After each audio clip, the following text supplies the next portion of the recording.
Dating tagatastas ng sinulid sa isang patagian, nag-apply ng trabaho online bilang hotel room attendant. Pero nang pinagbayad siya ng interview fee, medical fee at kung ano-anong fee, doon na siya nagdudang ang ina-applyan pala niya'y isang scam. Sa Facebook page ng Resibo, hindi lang isa o dalawa, kundi sangkaterbang reklamo na tungkol sa tinatawag na trabaho scam ang aming natanggap. Karamihan sa kanila, iisa ang modus na ginagawa. Isa sa mga nagpadala ng mensahe si Vanessa, 32 taong gulang. Nung nakita ko po yan, nagpa-PM sa page. And then, pagdating po sa page nila, may piniem sila po na dun po kami magsisend ng resumes. Samantala, dumulog sa ating action center ang 38 anyos na si Chelsea.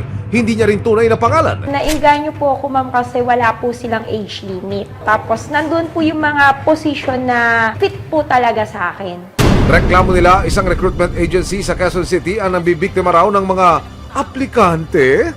Naninigil daw ito ng fee pero hindi naman nabibigyan ng trabahong inaplayan. Pinuntahan namin ang itinurong address ng sinasabing recruitment agency. Makikita po itong gusali na ito. 4 na palapag na gusali. Narito po yung opisina ng recruitment agency. At ayon ho sa research work ng ating team, hindi lang kasambahay ang tinatanggap na aplikante. Kung nyo makikita ko sa ating surveillance video, marami hong pumapasok ng mga aplikante.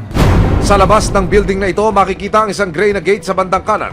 Makikita rin ang karatulang nakalagay na sinasabing ang mga aplikante ay pumunta sa second floor, room 2. Pag-akyat sa second floor, makikita rito ang pila ng mga aplikanteng gusto lang naman magkaroon ng trabaho, full-time man yan o part-time. Isang babae ang kukuha ng resume o biodata. Siguro 10 minutes lang po yata yun. Gintay ako, tapos pinapasok na po sa loob.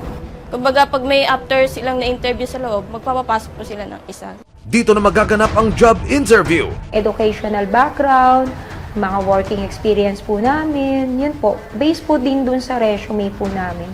Tapos tinanong po na willing ba kayong ma-deploy ngayon? So po. Hanggang sabihin na nila ang kanilang magic words. Andyan na yung maniningil na po sila ng processing fee daw po or registration fee para i-process na daw po nila. Babayad po ako ng 300, ganyan. Sabi ko po, wala po akong pera. Tapos nagtanong sa akin, kung kahit ba 100 kung meron ka.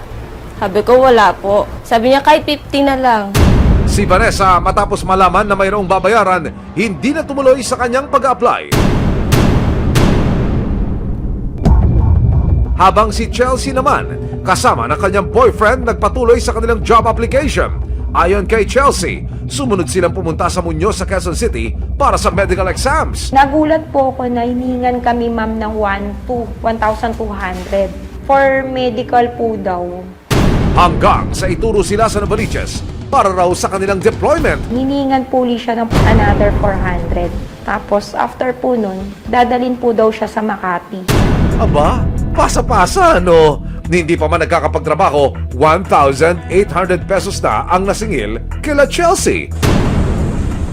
Dahil sa mga reklamong ito, dumulog ang resibo sa tanggapan ng Business Permits and Licensing Department o BPLD sa Quezon City Hall. Napag-alamang mayroong business permit ang recruitment agency na inireklamo. So this is the particular business that you're looking for. Meron siyang mayor's permit number 93907-805. So when I click this, and that's the address. Nag-apply po siya ng permit ng 2023. May detalye po, ha? Yes, September 11, dun namin siya nabigyan na issue ng permit. So valid siya for 1 year. Apo, ma'am. So hanggang September 11, 2024 yung kanyang permit. Pero giit ng BPLD, hindi tama ang maningil ng anumang placement fee sa mga aplikante.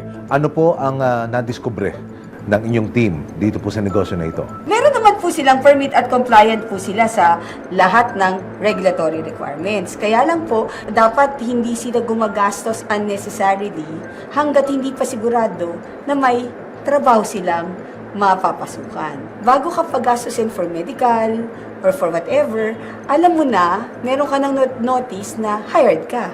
Dahil sa ating inilapit na reklamo, magsasagawa ng isang surprise inspection sa inireklamong ahensya ang mga kawani ng Quezon City LGU.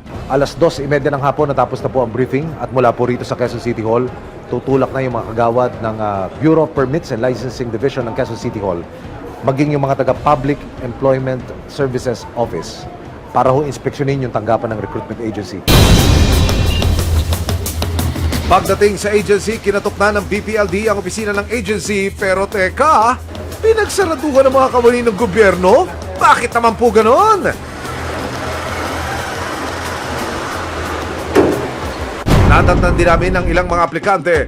Nahingi ko siya lang 300 po processing fee para 300 pesos for processing fee. May resibong binigay sa inyo? Wala. May pinapirmahan lang silang agreement. Agreement? Anong Na naman? para dun sa 300 pesos. Maya-maya, pinapasok na ng mga staff ng agency ang mga inspektor. Kami ma'am, mga taga-business permit kami. I-check natin yung business permit mo, pati yung mga requirements mo kung nakaka-comply ka. Hindi nagpaunlak ng panayam ang mga tauhan ng recruitment agency pero gate nila, refundable naman daw ang mga sinisingil nila. Refundable din. Ibig sabihin, refundable not only the 300, pati yung sinasabi ng medical nila. Yes, sir. Pero clarify nyo ba sa kanila na yung mga applicants na nagbayad, na refundable ito? Ayon sa mga kasama natin sa Business Permits and Licensing Department of BPLD at Public Employment Service Office of PESO, lehitimong recruitment agency ang inireklamong Workforce Human Resource Management Services. Pero kung ang tanong naman natin is may illegal na recruitment activity ba na ginawa ito mga to, sa tingin namin meron. Ayon sa PESO, lumabag ang agency sa mga sumusunod. Una, hindi dapat sila naniningil ng kahit anong fee sa mga nag-a-apply sa kanila. Kahit pa, sinasabi nilang refundable ito. May resibong binigay sa inyo? Wala. Pangalawa, wala silang official receipt o OR na binibigay sa mga aplikanteng nagbabayad sa kanila. Ang sinasabi naman kanina nung side nung recruitment agency na to, inaayos pa nila yung kanilang resibo sa BIR pero we don't know kung nag-aayos ba or whatever.